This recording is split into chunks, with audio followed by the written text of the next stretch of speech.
नमस्कार दोस्तों, स्वागत है आपका आपके अपने यूट्यूब चैनल ग्रेडली एम क्लासेस में। आज हम बीए सेकंड सेमेस्टर की हिस्ट्री ऑफ मेडिवल इंडिया पढ़ने वाले हैं 1206 से 57 तक। जिनके भी बीए सेकंड सेमेस्टर में हिस्ट्री लिए हुए हैं, हिस्ट्री ऑफ मेडिवल इंडिया, उनको पढ़ना होगा 1206 से 1757 तक। तो ये हम 600 MCQ की सीरीज चला रहे हैं। यदि आप ये 600 MCQ की सीरीज कंप्लीट कर लेंगे तो आप 100% पेपर कर आएंगे। इसके पहले हम 75 क्वेश्चन कर चुके हैं। इसके टोटल 8 पार्ट होंगे जिस पर हम 600 क्वेश्चन करवाएंगे। ये हमारा पार्ट 2 है जिस पर हम 75 MCQ फिर से करने वाले हैं। ये MCQ इम्पॉर्टेंट है और पिछले आए हुए एग्जाम के रिपीटेड और मोस्ट रिपीटेड MCQ को मैंने यहाँ पर लिया हुआ है। तो वीडियो के अंत तक बने रहें यदि आप अच्छा स्कोर करना चाहते हैं। चैनल पर नए हैं तो चैनल को सब्सक्राइब जरूर कर दीजिए, जिससे कि आपको हमारे नए वीडियो का नोटिफिकेशन सबसे पहले मिलता रहे। यदि आप इन क्वेश्चंस की PDF भी चाहते हैं तो PDF के बारे में मैं बाद में बताऊंगा। जब ये वीडियो खत्म हो जाएगी हम पूरे 75 क्वेश्चन को कर लेंगे। तो चलिए बिना देरी किए अपने क्वेश्चंस की ओर बढ़ते हैं। सब्सक्राइब जरूर कर लेना। हमारा पहला प्रश्न देखिए, दिया हुआ है गयासुद्दीन तुगलक की माँ किस धर्म की थी? तो इसका सही आंसर है गयासुद्दीन तुगलक की माँ हिंदू धर्म की महिला थी। गयासुद्दीन तुगलक के पिता एक तुर्कदास थे। क्या थे? गयासुद्दीन के पिता एक तुर्कदास थे, जबकि उनकी माता पंजाब की एक जाट हिंदू महिला थी। चलिए अगला प्रश्न देखते हैं। अगला प्रश्न दिया हुआ है गयासुद्दीन तुगलक ने जनहित के लिए क्या कार्य किए? तो इसका सही आंसर है डाक व्यवस्था, सड़क व पुल, नहरों का निर्माण किया। ये सभी कार्य गयासुद्दीन तुगलक ने जनहित कार्य के लिए किए। गयासुद्दीन ने कृषि को बढ़ावा देने के लिए नहरें बनवाई थी और संचार के लिए डाक व्यवस्था बहुत सुदृढ़ की थी। चलिए अगला प्रश्न देखते हैं। अगला प्रश्न दिया हुआ गयासुद्दीन तुगलक ने दिल्ली सल्तनत का सिंहासन पाने के लिए क्या किया? तो इसका सही आंसर हो जाएगा खुसर शाह की हत्या कर दी। खिलजी वंश के अंतिम शासक नसरुद्दीन खुसर शाह की हत्या करके गयासुद्दीन ने 1320 में तुगलक वंश की नींव रखी थी। तो गयासुद्दीन तुगलक ने खुसर शाह की हत्या की थी। चलिए अगला प्रश्न देखते हैं। अगला प्रश्न दिया हुआ तेलंगाना में विजय के लिए गयासुद्दीन तुगलक ने कितने आक्रमण किए? तो इसका सही आंसर है तेलंगाना विजय के लिए गयासुद्दीन तुगलक ने 2 आक्रमण किए थे। पहला अभियान विफल रहा था, लेकिन दूसरा अभियान में उसने पुत्र जूना खां ने वारंगला यानी तेलंगाना पर क्या की थी? विजय प्राप्त की थी। तेलंगाना का पुराना नाम क्या था? वारंगल था। क्या था? वारंगल। तेलंगाना का पूरा नाम था वारंगल। चलिए अगला प्रश्न देखते हैं। अगला प्रश्न हमारा दिया हुआ है जून खां ने मदुरा को जीतकर दिल्ली में कब मिलाया? तो जून खां ने मदुरा को जीतकर सन 1323 ईस्वी में दिल्ली में मिलाया था। 1323 के आसपास दक्षिण भारत के कई क्षेत्र, जिनमें मदुरा भी शामिल था, को जीतकर क्या बनाया? जूना खां ने दिल्ली सल्तनत का हिस्सा बनाया था। अगला प्रश्न देखते हैं। अगला प्रश्न हमारा दिया हुआ है गयासुद्दीन तुगलक की मृत्यु कहाँ हुई थी? तो इसका हमारा सही आंसर है गयासुद्दीन तुगलक की मृत्यु अफगानपुर में हुई थी। बंगाल विजय से जब इन्होंने बंगाल विजय किया था, वहां से लौटते समय दिल्ली के पास अफगानपुर में एक लकड़ी का महल गिरने से क्या हो गई थी? इनकी मृत्यु हो गई थी। अगला प्रश्न देखते हैं। अगला प्रश्न दिया हुआ गयासुद्दीन तुगलक ने तेलंगाना की राजधानी वारंगल का नाम बदलकर क्या रखा? तो इसका सही आंसर है सुल्तानपुर। गयासुद्दीन तुगलक ने तेलंगाना की राजधानी वारंगल का नाम बदलकर सुल्तानपुर रखा। अगला प्रश्न देखते हैं। अगला प्रश्न दिया हुआ दिल्ली अभी बहुत दूर है, यह कथन किसका? यह बहुत ही इंपॉर्टेंट क्वेश्चन है, याद रखना। यह कथन है शेख निजामुद्दीन औलिया का। किसका है? शेख निजामुद्दीन औलिया का। जब सुल्तान गयासुद्दीन बंगाल से दिल्ली लौट रहा था और उसने औलिया को शहर छोड़ने का आदेश दिया, तब औलिया ने क्या कहा था? दिल्ली अभी बहुत दूर है। चलिए अगला प्रश्न देखते हैं। अगला प्रश्न हमारा दिया हुआ है डॉक्टर ईश्वरी प्रसाद ने किस विषय पर पुस्तक लिखी? तो इसका सही आंसर है डॉक्टर ईश्वरी प्रसाद ने इतिहास विषय पर पुस्तक लिखी।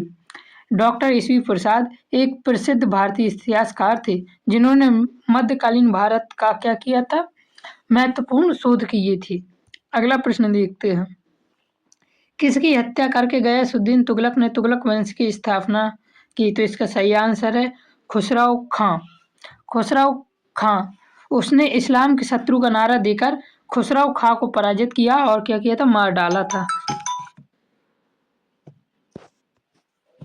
अगला प्रश्न हमारा दिया हुआ है, अफगानपुर में लकड़ी का महल किसने बनवाया था? तो इसका हमारा सही आंसर हो जाएगा अहमद अय्याज ने। अफगानपुर में लकड़ी का महल अहमद अय्याज ने बनवाया था। इस महल का निर्माण मुख्य वास्तुकार अहमद अय्याज ने किया था, जिसे कुछ इतिहासकार सुल्तान की हत्या का षड्यंत्र भी मानते हैं। अगला प्रश्न हमारा दिया हुआ, मोहम्मद तुगलक को पिता का हत्यारा किसने माना है? मोहम्मद तुगलक को पिता का हत्यारा किसने माना? तो इसका सही आंसर है डॉक्टर ईश्वरी प्रसाद। इतिहासकार डॉक्टर ईश्वरी प्रसाद और इब्न बतूता जैसे यात्रियों ने संकेत दिया है कि लकड़ी की महल गिराना एक दुर्घटना नहीं बल्कि षड्यंत्र था।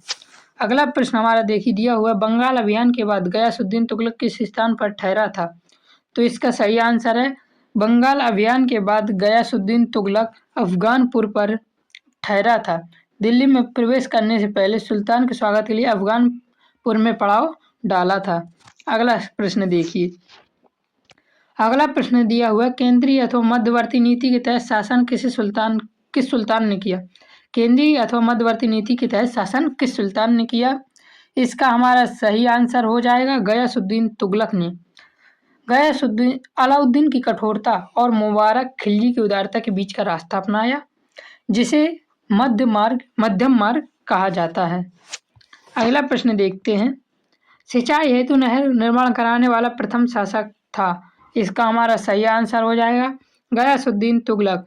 सिंचाई हेतु नहर निर्माण करवाने वाला पहला शासक गयासुद्दीन तुगलक था। यद्यपि फिरोज शाह तुगलक ने सबसे अधिक नहरें बनवाई, लेकिन नहर निर्माण की शुरुआत गयासुद्दीन तुगलक ने की थी। सबसे अधिक नहरें किसने बनवाई? फिरोज शाह तुगलक ने, लेकिन पहले निर्माण किया गयासुद्दीन तुगलक ने। अगला प्रश्न हमारा देखते हैं, दिया हुआ है, मोहम्मद तुगलक का मौलिक नाम क्या था? तो इसका हमारा सही आंसर हो जाएगा मोहम्मद तुगलक का मौलिक नाम क्या था? उल्गू खां या जूना खां था। क्या था? उल्गू खां या जूना खां था। अगला प्रश्न देखते हैं, अगला प्रश्न दिया हो, मोहम्मद तुगलक की मृत्यु के समय फिरोज तुगलक था। तो इसका सही आंसर हो जाएगा सिंध में। मोहम्मद तुगलक की मृत्यु के समय फिरोज तुगलक सिंध में था। अगला प्रश्न देखते हैं, अगला प्रश्न दिया हुआ, मोहम्मद तुगलक सुल्तान बनने के बाद 40 दिन तक कहाँ रुका रहा? तो इसका सही आंसर है तुगलकाबाद। मोहम्मद तुगलक सुल्तान बनने के 40 दिन तक तुगलकाबाद में रुका रहा। पिता की मृत्यु के बाद शोक मनाने और व्यवस्था संभालने के लिए वह कहाँ रुका? तुगलकाबाद में रुका था। अगला प्रश्न देखते हैं, अगला प्रश्न हमारा दिया हुआ, दिल्ली के सिंहासन पर बैठने वालों में तुगलक असाधारण शासकों में से एक था। यह कथन किसका है? तो इसका सही आंसर है, यह कथन लेन पूल का है। अगला प्रश्न देखते हैं, अगला प्रश्न हमारा दिया हुआ है, अगला प्रश्न दिया हुआ, दिल्ली से दौलताबाद की दूरी थी। तो इसका हमारा सही आंसर हो जाएगा 1000 किलोमीटर, लगभग 700 मील की दूरी थी। हमारा अगला प्रश्न देखिए, दिया हुआ है, तुगलक ने किस धातु की मुद्रा का प्रचलन किया था? तो इसका सही आंसर हो जाएगा तांबा और कांसा। मोहम्मद बिन तुगलक ने प्रतीक मुद्रा के रूप में तांबे और कांसे के सिक्के चलाए थे, जिनके मूल्य चांदी के टका के बराबर रखा गया था। चलिए अगला प्रश्न देखते हैं, अगला प्रश्न हमारा दिया हुआ, मोहम्मद बिन तुगलक में पागलपन का कुछ अंश था। यह मत किसका है? तो एल्फिंस्टन ने कहा था मोहम्मद बिन तुगलक में पागलपन का कुछ अंश है। यह एल्फिंस्टन ने कहा था। अगला प्रश्न देखते हैं, अगला प्रश्न हमारा दिया हुआ है, तुगलक के शासन में न्याय विभाग का अधिकारी था। तो इसका हमारा सही आंसर हो जाएगा सदर, जिसे सदर उस सुदूर कहा जाता है। सल्तनत काल में धार्मिक और न्याय विभाग का प्रमुख अक्सर सदर कहलाता था। सदर या सदर उस सुदर कहलाता था। अगला प्रश्न हमारा देखिए दिया हुआ है, सुल्तान को उसकी प्रजा से और प्रजा को सुल्तान से मुक्ति मिल गई। यह कथन मोहम्मद बिन तुगलक की मृत्यु पर किसने कहा? तो इसका सही आंसर है बदायूनी। बदायूनी मोहम्मद बिन तुगलक के शासनकाल में हुए विद्रोहों और अराजकता के कारण इतिहासकार बदायूनी ने यह व्यंग्यात्मक टिप्पणी की थी। अगला प्रश्न हमारा देखते हैं, दिया हुआ है मोहम्मद बिन ये तो सेम प्रश्न आ गया। अगला प्रश्न है देखिए, मोहम्मद बिन तुगलक ने इब्न बतूता को राजदूत बनाकर चीन किस वर्ष भेजा? तो इसका हमारा सही आंसर है 1342 ईस्वी में। मोरक्को के यात्री इन बतूता को सुल्तान ने दिल्ली का काजी नियुक्त किया और फिर 1342 ईस्वी में दूत बनाकर चीन भेजा। अगला प्रश्न देखिए, दिया हुआ है प्रतीक मुद्रा योजना की विफलता का कारण था। तो इसका हमारा सही आंसर है जनता का लालच, टकसाल अधिकारियों की उदासीनता और नकली सिक्के। ये तीनों कारण प्रतीक मुद्रा योजना का विफलता का कारण रहा। सरकार का टकसाल पर नियंत्रण नहीं था, जिससे लोगों ने घरों में ही नकली सिक्के बनाने शुरू कर दिए। प्रतीक मुद्रा को क्या कहा जाता था? टकसाल। अगला प्रश्न देखते हैं।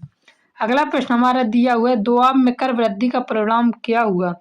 तो दोआब में कर वृद्धि से लोग चोरी डकैती करने लगे, दोआब का क्षेत्र उजड़ गया, लोग भूमि छोड़कर भागने लगे। ये सब कारण हुए थे।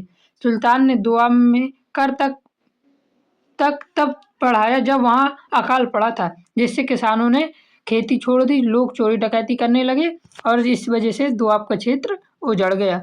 अगला प्रश्न देखिए, दिल्ली से दौलताबाद की दूरी कितनी थी? तो इसका हमारा सही आंसर हो जाएगा 950 किलोमीटर के आसपास थी। 700 मील बोलते हैं इसे, 900 या 950 के आसपास। तो इसका सही आंसर हो जाएगा 950। अगला प्रश्न देखते हैं, दिया हुआ है मोहम्मद बिन तुगलक के संबंध में किसने कहा कि दिल्ली के सिंहासन को सुव्यवस्थित करने वाले शासक में यह सर्वाधिक विद्वान एवं संस्कृत शासक था? तो इसका सही आंसर है डॉक्टर ईसवी प्रसाद ने यह कथन कहा था। अगला प्रश्न देखिए, दिया हुआ है फिरोज तुगलक की सफलता में सहयोग था। तो इसका हमारा सही आंसर है मालिक मकबूल। मालिक मकबूल खां ने, जहां मकबूल भी नाम था, फिरोज शाह का प्रमुख वजीर था, जिसने प्रशासन संभालने की क्या की थी, बड़ी भूमिका निभाई थी। किसने? मलिक मकबूल या खां ने, जहां मकबूल ने। अगला प्रश्न देखिए, दिया हुआ है फिरोज तुगलक की आत्मकथा का नाम है। फिरोज तुगलक की आत्मकथा है फुतूहात ए फिरोज शाही। फिरोज शाह द्वारा स्वयं लिखी गई है, जिसमें उसने अपने कार्यों का विवरण किया है। अगला प्रश्न देखिए, दिया हुआ है फिरोज तुगलक ने सिंचाई के लिए कितनी नहरें खुदवाई? तो इसका हमारा सही आंसर हो जाएगा फिरोज तुगलक ने सिंचाई के लिए 5 नहरें का निर्माण करवाया था, जिनमें यमुना और सतलज से निकाली गई नहरें प्रसिद्ध हैं। अगला प्रश्न देखिए, दिया हुआ है फिरोज तुगलक के शासन में दासों की संख्या बढ़ाने का कारण क्या था? तो सही आंसर है दासों से लगाव। फिरोज शाह को दासों का बहुत शौक था।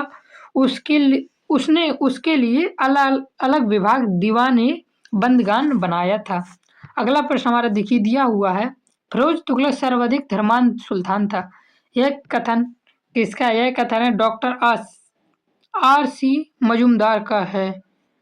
Doctor Ashirwad Lal Gani, doctor R C Majumdar का यह कथन है फिरोज तुगलक सर्वाधिक धर्मांध सुल्तान है। यह डॉक्टर आर सी मजूमदार का कथन है। अगला प्रश्न हमारा देखिए, दिया हुआ फिरोज तुगलक के जीवन का अंत हुआ। तो इसका सही आंसर है फिरोज तुगलक 1388 में मृत्यु हो गई थी। अगला प्रश्न देखिए, दिया हुआ है तुगलक वंश का अंतिम शासक था। तो इसका हमारा सही आंसर है नसरुद्दीन महमूद। नसरुद्दीन महमूद के काल में ही तैमूर लंग का आक्रमण हुआ था। अगला प्रश्न देखते हैं, तैमूर को लंग क्यों कहा जाता है? तो इसका हमारा सही आंसर है पैर खराब होने से। युद्ध में घायल होने के कारण वह एक पैर से लंगड़ा था, इसलिए उसे तैमूर ए लंग यानी तैमूर लंगड़ा कहा गया है। अगला प्रश्न हमारा दिया हुआ है 1399 ईस्वी में भारत आते समय तैमूर की भूमिका थी। तो इसका सही आंसर है हत्याकांड, लूटमार और अत्याचार। 1399 भारत आते समय तैमूर की यह भूमिका थी। तैमूर का आक्रमण भारत के इतिहास में सबसे विनाशकारी और क्रूर आक्रमणों में से एक माना जाता है। तैमूर ने दिल्ली में विजय कब प्राप्त की? सही आंसर है 1398 में। दिसंबर 1398 में तैमूर ने दिल्ली पर कब्जा किया और भीषण नरसंहार किया। कब? 1398 ईस्वी में। अगला प्रश्न हमारा दिया हुआ है, निम्न में से किसे सुल्तान युग का अकबर कहा जाता है? तो इसका सही आंसर है सुल्तान युग का अकबर फिरोज शाह तुगलक को कहा जाता है। हेनरी इलियट और हेल्फिंस्टन ने उसके लोक कल्याणकारी कार्यों के कारण उसे सुल्तान युग का अकबर के नाम से पुकारा गया, फिरोज शाह तुगलक को।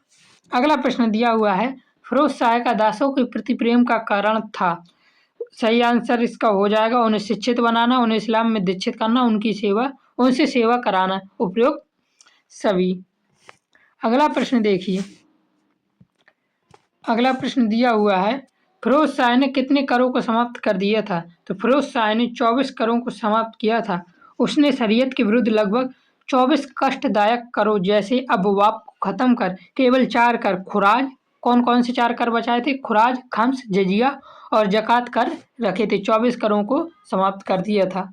अगला प्रश्न हमारा देखिए दिया हुआ है, फिरोज शाह की राजस्व व्यवस्था का प्रमुख दोष था? इसका सही आंसर हो जाएगा हमारा फिरोज शाह की राजस्व व्यवस्था का प्रमुख दोष जागीरदारी प्रथा थी। उसने नगद वेतन के बजाय जागीरदार देने की प्रथा फिर शुरू की, जिससे केंद्रीय सत्ता क्या हो गई? कमजोर हो गई।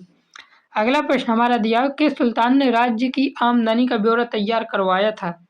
तो इसका हमारा सही आंसर है फिरोज शाह तुगलक ने राज्य की आमदनी का ब्यौरा तैयार करवाया था। ख्वाजा हिसामुद्दीन के सहयोग से उसने राज्य की कुल आय 6 करोड़ 85 लाख टका का अनुमान लगाया था। अगला प्रश्न देखिए, अगला प्रश्न दिया हुआ, निम्न में से किस सुल्तान ने ब्राह्मणों पर भी जजिया कर लगाया था? तो इसका सही आंसर हो जाएगा हमारा फिरोज शाह तुगलक ने।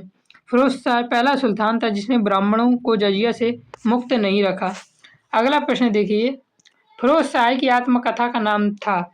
तो इसका हमारा सही आंसर हो जाएगा फुतूहात-ए-फिरोजी, फिरोज शाह की आत्मकथा का नाम था। निम्न में से किसके अनुसार फिरोज शाह के पास 1,80,000 दास थे?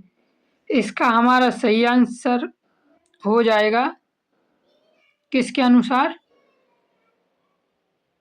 हफीफ था, ऑप्शन में दिया नहीं है। लेनुपाल, बदायनी, इसामी, यहाँ फिर क्या कर लिए बरनी की जगह हफीफ। हफीफ के पास सिराज हफीफ। फिरोज शाह के पास 1,80,000 दास हैं। यह किसके अनुसार था? तो हफीफ के अनुसार था। ऑप्शन में दिया नहीं है हफीफ, तो ये याद रखना है हफीफ के अनुसार। अगला प्रश्न देखते हैं, लोधी वंश का प्रथम शासक था? तो इसका हमारा सही आंसर हो जाएगा बहलोल लोधी। बहलोल लोधी लोधी वंश का प्रमुख शासक था। बहलोल लोधी ने 1451 में सैयद वंश को हटाकर दिल्ली में पहले अफगान वंश फिर लोधी वंश की स्थापना की। लोधी वंश 1451 से 1526 तक चला था। अगला प्रश्न देखते हैं, अगला प्रश्न दिया हुआ है, बहलोल लोधी की मृत्यु किस वर्ष में हुई, यानी कितने वर्ष में हो गई? तो इसका सही आंसर है 80 वर्ष। लगभग 38 साल के लंबे शासन के बाद जुलाई 1489, कितने वर्ष शासन किया था इसने? 38 वर्ष। और जुलाई 1489 को इसकी क्या हो गई थी? मृत्यु हो गई थी। चलिए अगला प्रश्न देखते हैं। अगला प्रश्न दिया हुआ है, बहलोल लोधी ने मोहम्मद शाह लोधी की सहायता किसके विरुद्ध की? तो बहलोल लोधी ने मोहम्मद शाह लोधी की सहायता महमूद खिलजी के विरुद्ध की। मालवा के शासक महमूद खिलजी के विरुद्ध सहायता के बदले ही बहलोल को खान खाना की उपाधि भी मिली थी। किसकी उपाधि मिली थी? खान खाना की। यह किसको मिली थी? तो यह बहलोल लोधी को मिली थी मोहम्मद शाह लोधी की सहायता करने के लिए।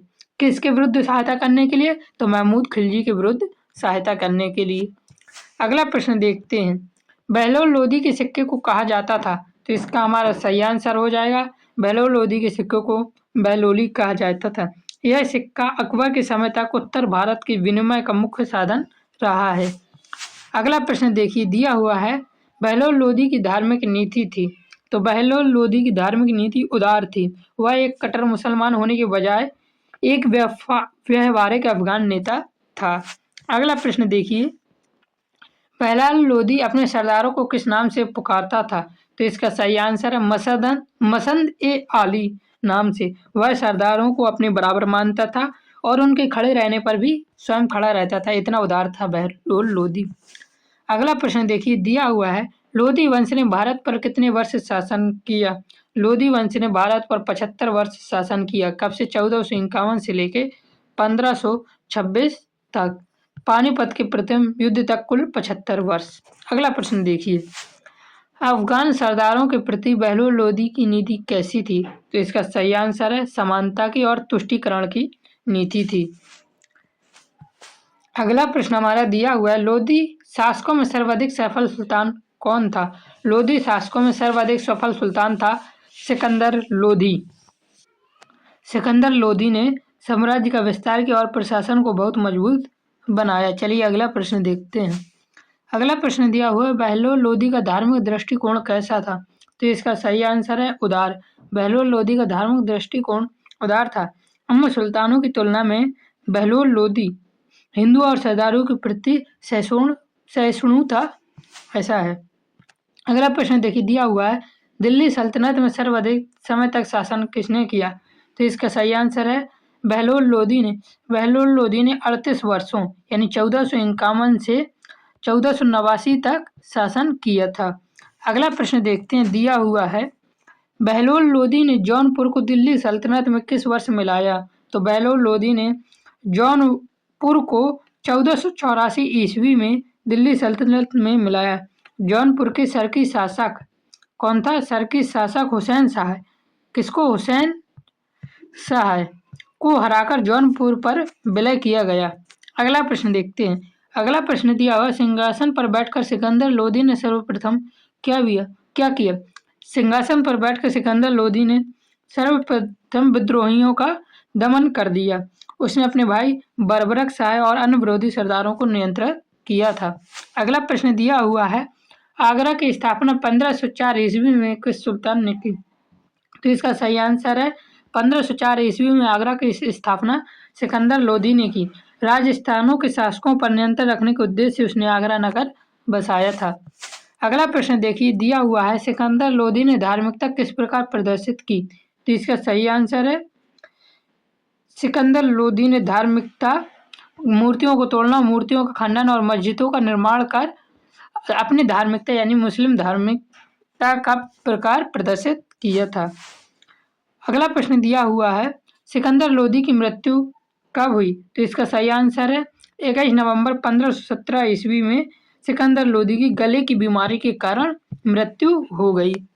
अगला प्रश्न, सिकंदर लोधी ने फारसी ग्रंथ का अनुवाद किस भाषा में कराया? सिकंदर लोधी ने फारसी ग्रंथों का अनुवाद संस्कृत ग्रंथों का फारसी में अनुवाद करवाया था। सिकंदर लोधी ने फारसी ग्रंथों का संस्कृत में अनुवाद कराया, तो गलत है ये। सिकंदर लोधी ने संस्कृत ग्रंथों का क्या किया था? संस्कृत ग्रंथों का फारसी ग्रंथों में अनुवाद कराया था। ये क्वेश्चन में हेरफेर है। अगला प्रश्न देखिए। अगला प्रश्न दिया हुआ, सिकंदर लोधी ने आगरा को राजधानी किस वर्ष बनाया? तो इसका सही आंसर है 1506 ईस्वी में।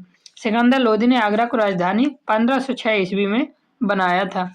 अगला प्रश्न देखिए, दिया हुआ है, यदि मैं अपने एक गुलाम को पालकी में बैठा दूं, यह कथन किसका है? तो इसका सही आंसर है, यह कथन सिकंदर लोधी का है।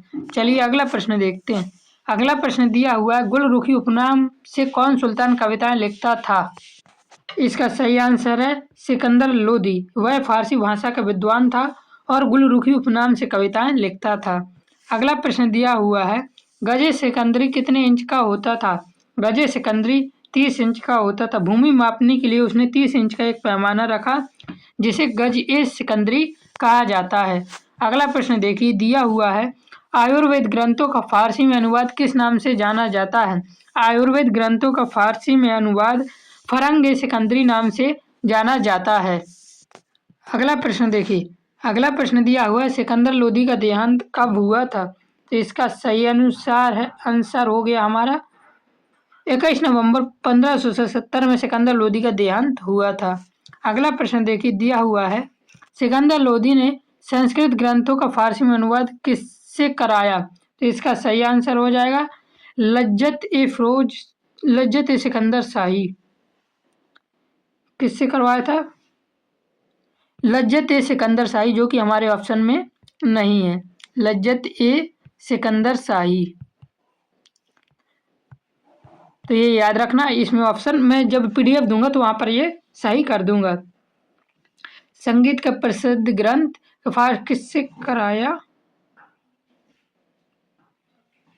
तो चलिए इसका सही आंसर हो जाएगा लज्जत ए सिकंदर शाही। अगला प्रश्न देखते हैं। अगला प्रश्न दिया हुआ, इब्राहिम लोदी की मृत्यु हुई थी, तो इसका सही आंसर है पानीपत युद्ध में। इब्राहिम लोदी की मृत्यु 1526 ईस्वी पानीपत युद्ध में 1526 में पानीपत के पहले युद्ध में बाबर के खिलाफ लड़ते हुए हो गई थी।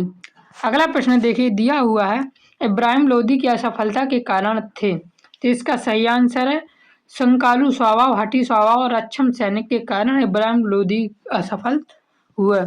अगला प्रश्न दिया हुआ है, मेवाड़ युद्ध में इब्राहिम लोदी को प्राप्त नहीं हुई, तो इसे मेवाड़ युद्ध में इब्राहिम लोदी को विजय प्राप्त नहीं हुई। खातौली के युद्ध यानी 1518 ईस्वी में इब्राहिम लोदी ने मेवाड़ की राणा सांगा ने इब्राहिम लोदी को क्या किया था? पराजित कर दिया था।